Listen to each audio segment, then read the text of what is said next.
Bonjour à tous, aujourd'hui j'ai envie de partager une expérience personnelle qui a profondément marqué mon quotidien depuis que je vis sans thyroïde. Comme beaucoup d'entre vous le savent peut-être, j'ai subi une ablation totale de ma thyroïde en septembre 2022. Cela a marqué le début d'un long parcours d'adaptation physique et émotionnelle. Quand on vit sans thyroïde, tout change. La thyroïde joue un rôle clé dans la régulation de notre énergie, de nos émotions et même de notre bien-être global.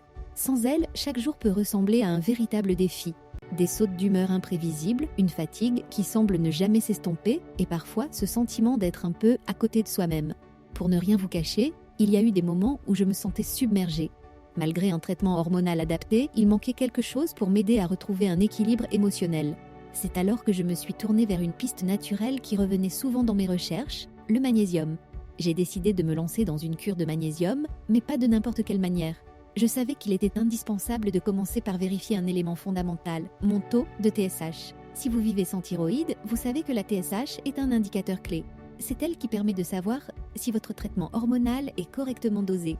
Sans un équilibre précis de la TSH, même les meilleures initiatives, comme une cure de magnésium, risquent de ne pas donner les résultats attendus. Après avoir consulté mon médecin et confirmé que ma TSH était dans les clous, j'ai démarré ma cure de magnésium. J'ai choisi une forme bien assimilable par l'organisme et j'ai suivi le traitement pendant 6 mois de manière rigoureuse. En parallèle de cette cure, j'ai aussi intégré une autre habitude bénéfique à mon quotidien, consommer au moins 2 oranges entières chaque jour. Ces oranges m'ont apporté une dose naturelle de vitamine C, essentielle pour soutenir mon système immunitaire, et des fibres, indispensables pour ma digestion et mon bien-être général. Ce simple geste, associé au magnésium, a créé une synergie naturelle qui m'a aidé à mieux gérer cette transition. Et les résultats ont été au-delà de mes espérances. Au fil des semaines, j'ai commencé à sentir des changements subtils mais profonds. Mon humeur s'est stabilisée, mes sautes d'humeur se sont atténuées et j'ai ressenti une véritable amélioration dans ma gestion du stress. Ce que j'ai surtout remarqué, c'est un calme intérieur que je n'avais pas ressenti depuis très longtemps. Ce que cette expérience m'a appris, c'est que le bien-être, lorsqu'on vit sans thyroïde, demande une approche globale. Les hormones de substitution sont essentielles, mais elles ne font pas tout.